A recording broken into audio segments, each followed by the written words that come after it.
Campina Grande, sexta-feira, 11 de outubro.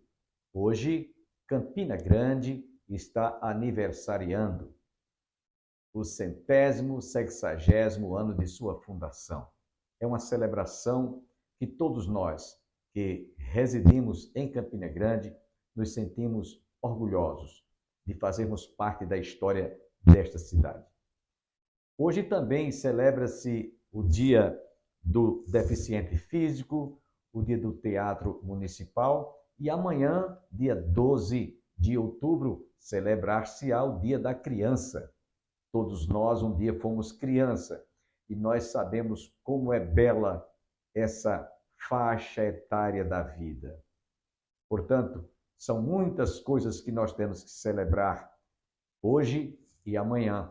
Portanto, queremos que você que está conosco nessa manhã, principalmente você que reside em Campina Grande, possa realmente celebrar esse aniversário que todos nós fazemos parte da história desta cidade.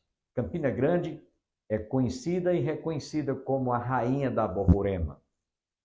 É uma cidade realmente que encanta todos aqueles que aqui sejam bem-vindos, porque essa cidade, ela é uma cidade acolhedora. Eu mesmo sou filho natural da cidade de Natal, capital do estado do Rio Grande do Norte.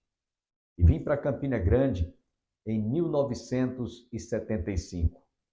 E eu me sinto campinense, embora seja filho de uma outra região. Porém, nesse dia em que nós celebraremos, todos nós, ou estamos celebrando o aniversário de Campina Grande, precisamos de orar por esta cidade, que terá um segundo turno para a direção, para a administração desta cidade de Campina Grande. Por isso, eu quero convidar você agora para que juntos façamos uma oração de gratidão e, ao mesmo tempo, de intercessão por esta cidade e pelo futuro prefeito que há de ser eleito no segundo turno.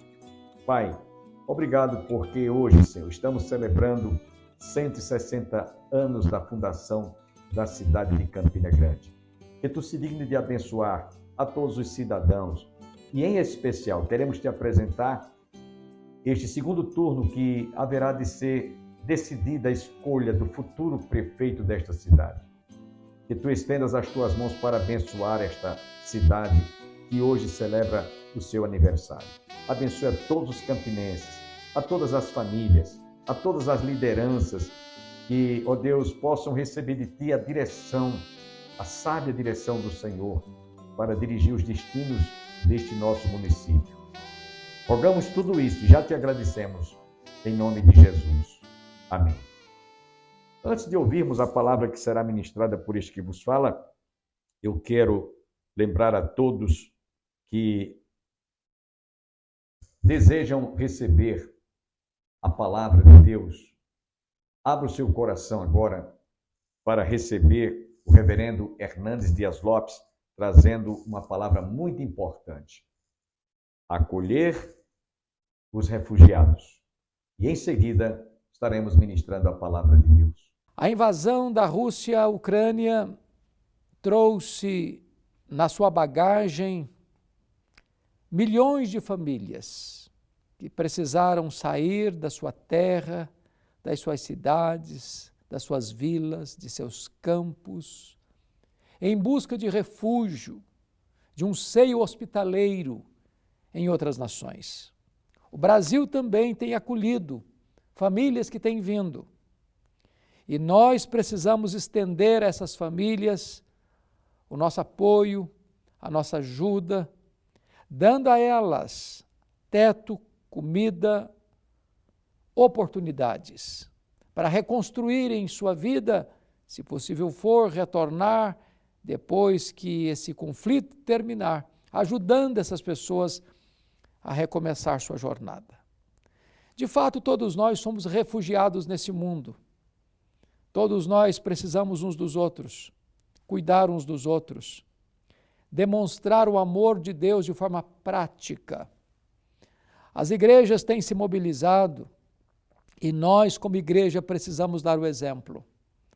O Senhor Jesus Cristo chegou a dizer que uma das demonstrações do amor é que temos que dar pão a quem tem fome, dar água a quem tem sede, dar roupa a quem está nu, visitar o enfermo, o prisioneiro e abrigar em casa o forasteiro.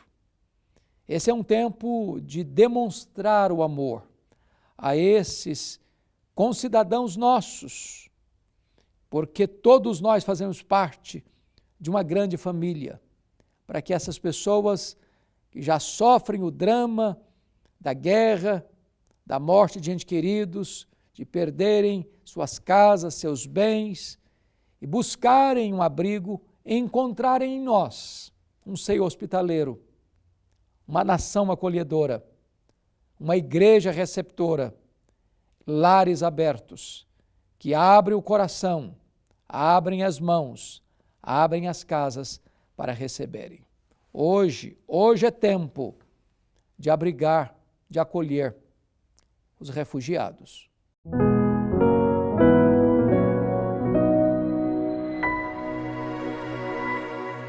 Figurativamente falando, mas é o diabo mesmo, Satanás, preso, aprisionado, acorrentado por 1000 anos. Se hoje os homens cometem algum pecado, alguma coisa e jogam a culpa no diabo, foi Satanás que me tentou. Nesse período do milênio, nenhum homem vai ter desculpa de jogar a culpa no diabo ou em Satanás, porque ele estará preso. Então, Deus vai mostrar no milênio que apesar de Satanás estar preso, o homem continua rebelando-se contra Deus. Esse é o propósito, esse é o teste do período do milênio. Então, ele fala sobre isso. E aqui, meus irmãos, nós precisamos de entender que dentro da história cronológica do tempo, que é isso que a gente viu agora, estamos vendo aqui, né? O homem continua rebelando-se contra Deus.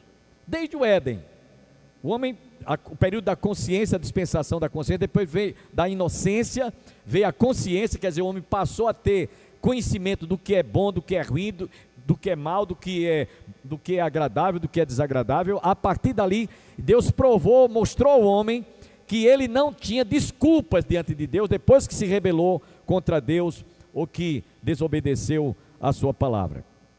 Então, aqui, nós vemos também, no versículo 3, voltando aqui ao estudo, Apocalipse 20, verso 3, lançou no abismo, fechou e pôs selos sobre ele, para que não mais enganasse as nações, até que se completassem os 1000 anos. Depois disto é necessário que ele seja solto por pouco tempo. Outra vez citada aqui, 1000 anos. Ou seja, a antiga serpente, que é o diabo, será trancafiado, como eu acabei de comentar, por 1000 anos. E pela primeira vez, meus irmãos, a Bíblia está tratando aqui do milênio. Esse capítulo 20, dentre todos os versículos que estão na Bíblia, é aonde nós encontramos pela primeira vez essa citação que é 1000 anos ou milênio. Dá para a gente perceber que essa expressão vai ser vivida como uma dispensação dos últimos dias, porque depois do milênio virá o juízo final. Alguém já disse que o milênio vai ser como quando Deus criou o mundo em 6 dias e no 7º dia descansou. Então, é como se fosse durante esses 6 períodos dispensacionais que nós vimos agora, a 7ª dispensação, que é o milênio, é como se fosse um descanso, né? Alguém fez essa comparação, como se fosse um descanso. Porém, logo após esse período, Deus derramará ou trará justiça ou juízo sobre todos os moradores da terra. Nós não iremos ser julgados, porque nós já fomos condenados através da morte sacrificial de Jesus. Ele nos deu o direito de recebermos o perdão, a remissão, a expiação dos nossos pecados, e por isso nós não temos que estar preocupados quanto a essa questão do juízo final. No versículo 4, observe ainda, estou falando aqui do texto 20, verso 4. Vi também tronos, e nestes sentaram-se aqueles aos quais foi dada a autoridade de julgar. Vi ainda as almas dos decapitados por causa do testemunho de Jesus, bem como por causa da palavra de Deus, tanto quantos não adoraram a besta, nem tampouco a sua imagem, e não receberam a marca na fronte, na mão, e viveram e reinaram com Cristo 1000 anos. Outra vez a expressão 1000 anos. Então agora vamos ver o seguinte, meus irmãos. Dentro desse aspecto dispensacional, certo? Que é o plano divino através dos séculos, haverá o que nós ouvimos muito falar, grande tribulação. E aí eu vou pedir que os nossos irmãos que nos auxiliam aí, coloquem aqui este outro, no Data Show, esse outro quadro aqui sobre a grande tribulação. A grande tribulação primeiro. Aliás, desculpem, volta aqui por favor, volta aquele outro. Volte aí, irmão, ao que estava anteriormente. A outra imagem, por favor. Bom, a grande tribulação que vai acontecer aqui, entre essa dispensação da graça, que é essa que nós estamos vivendo, e a dispensação da grande tribulação, haverá o arrebatamento da igreja. Alguns defendem que o arrebatamento e a segunda vinda de Jesus é a mesma coisa. Mas a gente vai ver logo mais que não é bem assim. Por quê?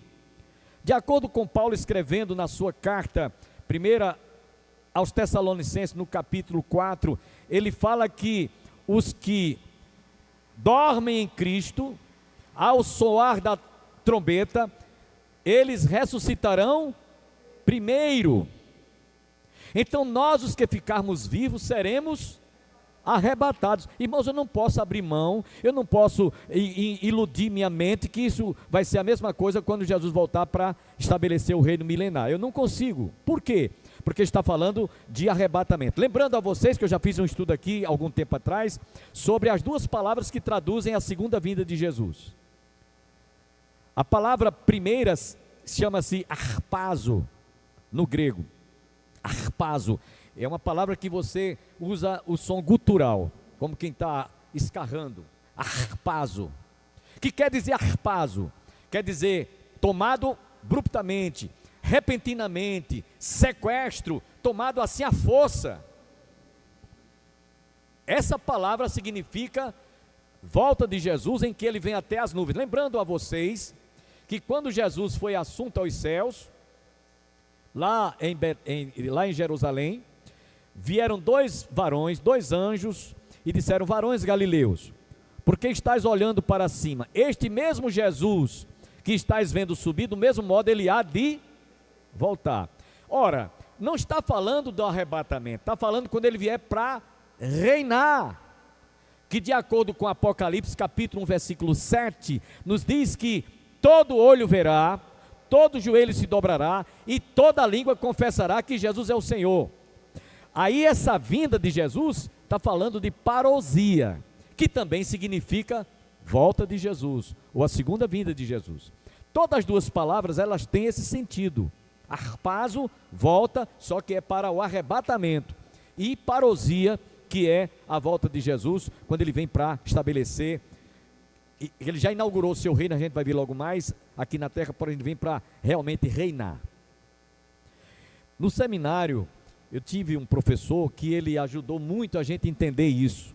Porque se você for ler Mateus capítulo 24, Lucas capítulo 21, parece que os sinais que tanto Mateus quanto Lucas descreve ali, parece que ele está falando duas coisas ao mesmo tempo.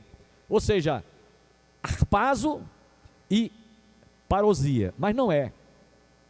Então ele fez a seguinte ilustração: Eu não sei se os irmãos já estiveram em alguma região assim, um campo, né? Uma região campal, em que você vê na sua frente, tem um monte alto, uma montanha. Porém, você não está vendo que depois daquela montanha tem um baixio, e lá na frente uma segunda montanha. De sorte que você só tem uma visão da primeira, você não está vendo a segunda. Estão entendendo? Está claro? Então, dizia esse professor numa linguagem figurativa, ilustrando, que esse primeiro monte está falando da segunda vinda do Senhor Jesus, arpazo, e o segundo fala da parousia, que é quando todo olho verá, todo joelho se dobrará e toda língua confessará que Jesus Cristo é o Senhor, para se cumprir o que os dois anjos vieram lá e disseram: varões galileus, este Jesus, do mesmo modo que há de vir, há de voltar.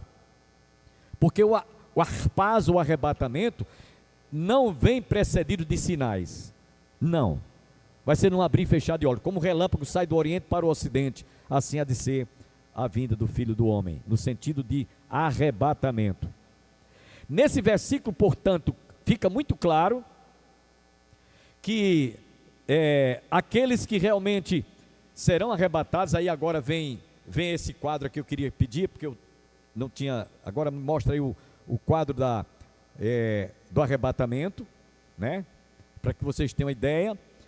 O arpazo é isso aqui agora que a gente vai ver, pode remover esse aqui, arpazo ou arrebatamento. Então, em que as trombetas soarão, né? Os que dormem em Cristo ressuscitarão primeiro. Vou pedir que o irmão coloque aqui no quadro, data show, por favor.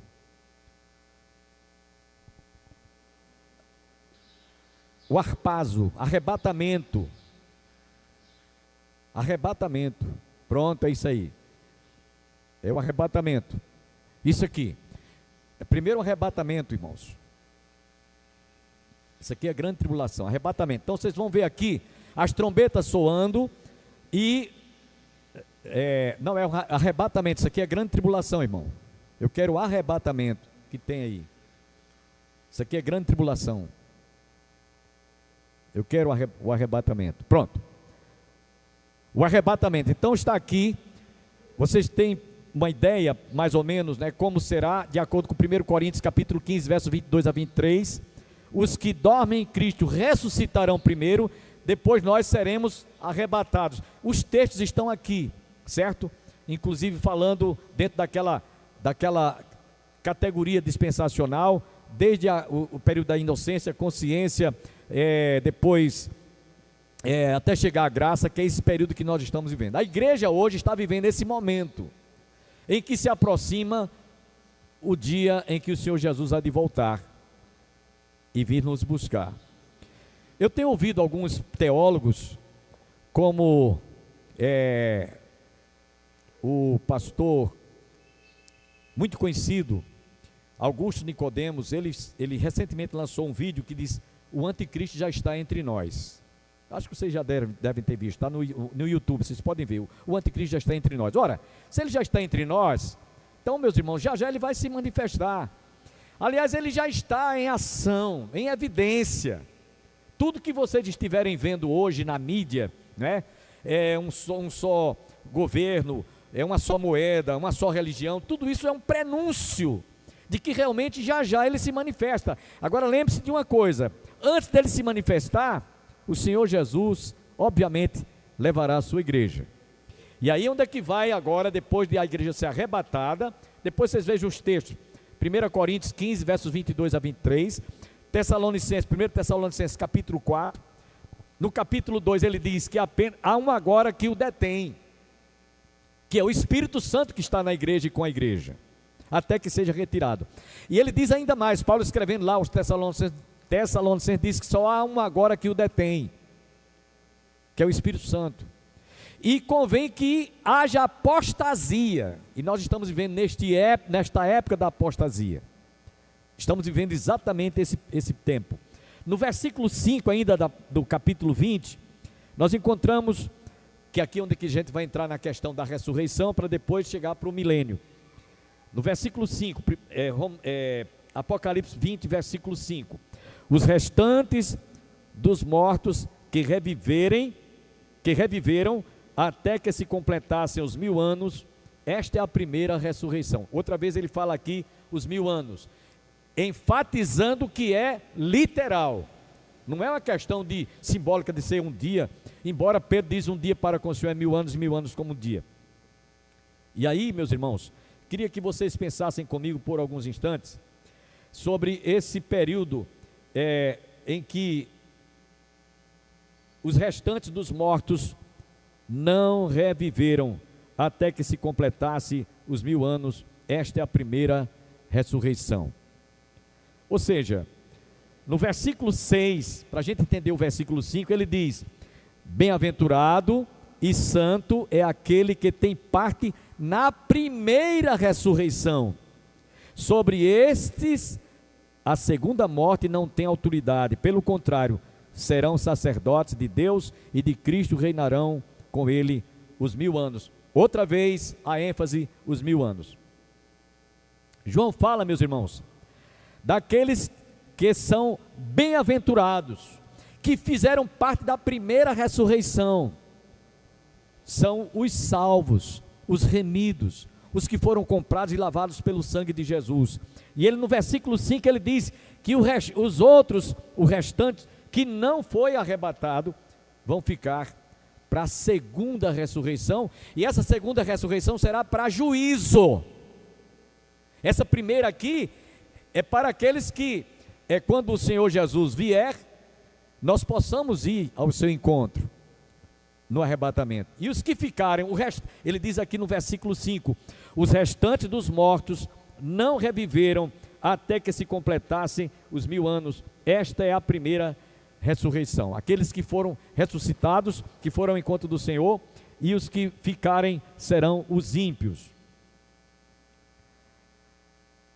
Queremos também ainda, desse mesmo aspecto aqui, irmãos, lembrar aos irmãos que haverá, como já dissemos, 2 aspectos da ressurreição: dos que são remidos e dos que são ímpios. A ressurreição, meus irmãos, ela tem o sentido de ressurgir, ressuscitar. Esse é o sentido da terminologia da palavra. O povo de Deus estava habituado, estava acostumado a ouvir muitos fatos que aconteceram no Velho Testamento, de homens que ressuscitaram, e no Novo Testamento também. Não era uma novidade para o povo, não era algo estranho, eles estavam familiarizados desde o Velho Testamento.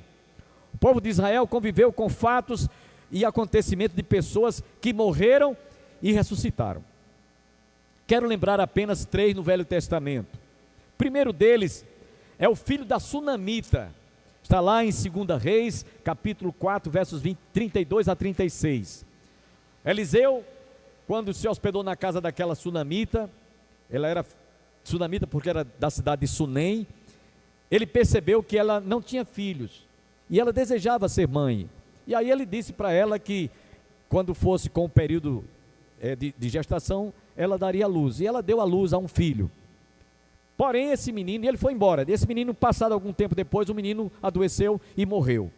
E ela mandou chamar o profeta Eliseu, para que ele viesse, para que ela tivesse como que falar com ele. Não, você não me prometeu que eu ia ser mãe, e Deus ouviu, e Deus me deu um filho, e agora? O filho morreu? E ela questionou com ele. E diz a palavra que ele entrou no quarto, só ele, trancou-se, ele deitou-se sobre o menino, encostou os olhos nos seus olhos, soprou na sua boca, e levantou-se, e fez isso algumas vezes, e voltou, e o menino depois disso deu 7 espirros, e ressuscitou.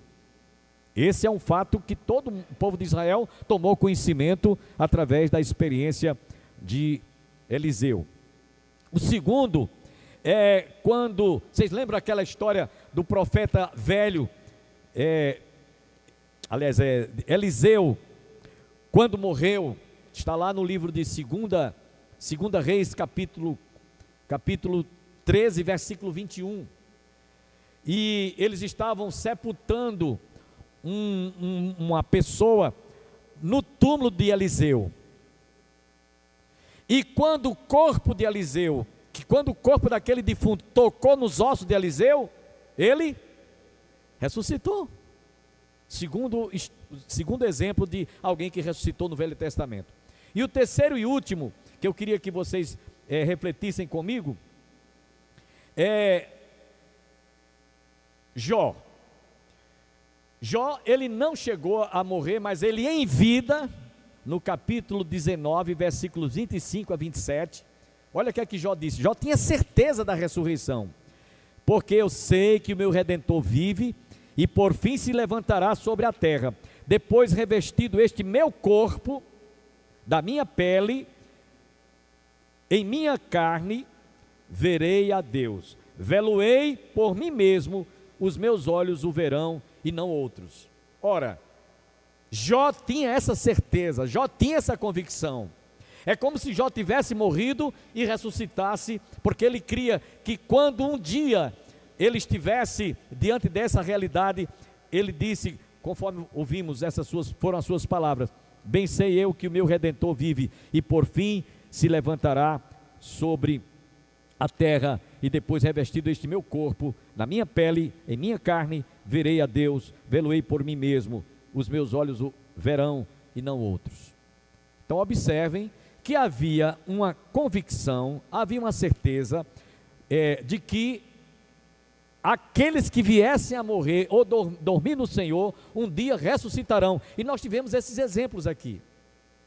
Vamos para o Novo Testamento. No Novo Testamento nós temos mais outros tantos exemplos.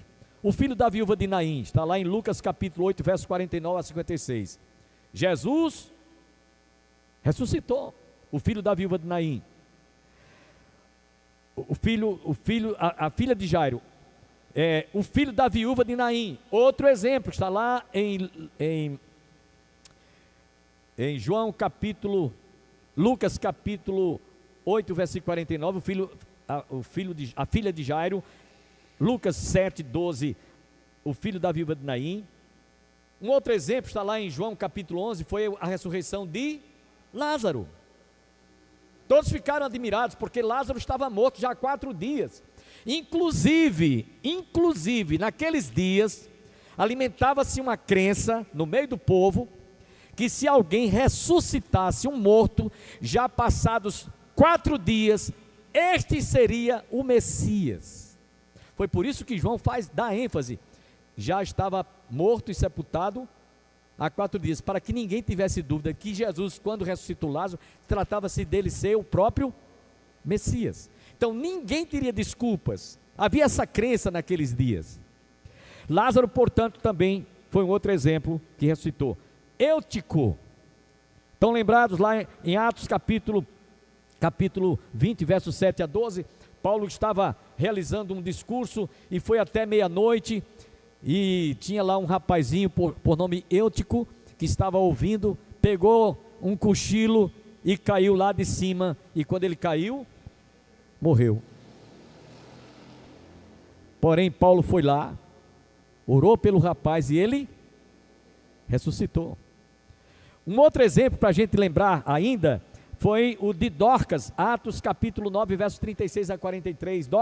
Dorcas era uma mulher que fazia muita caridade, ela tinha um trabalho de assistência filantrópica, fazia túnicas para as viúvas, para os órfãos, e Dorcas morreu.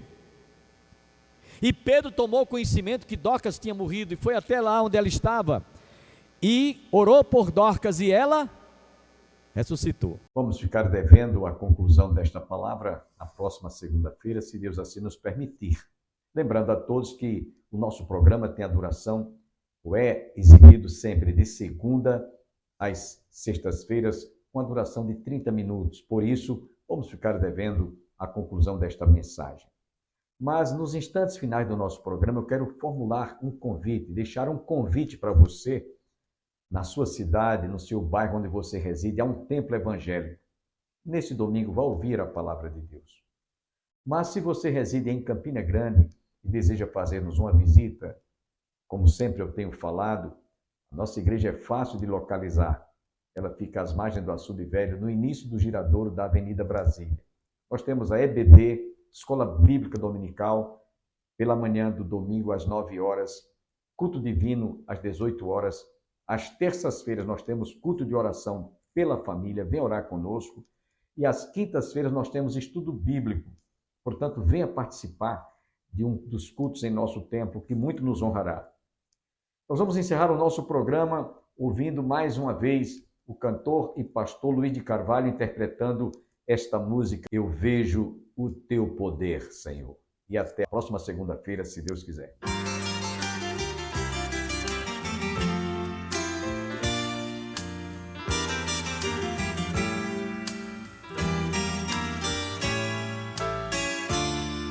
Nas noites silenciosas, no perfume de rosas, eu vejo teu poder, Senhor. No céu estrelado, no dia ensolarado, eu vejo teu poder, Senhor. Na expressão da verdade, na forma de humildade, eu vejo teu poder, Senhor. No alívio da dor e num gesto de amor, eu vejo teu poder, Senhor. Eu vejo teu poder, Senhor. Eu vejo teu poder, Senhor. Na ave a voar, no bramido do mar, eu vejo teu poder,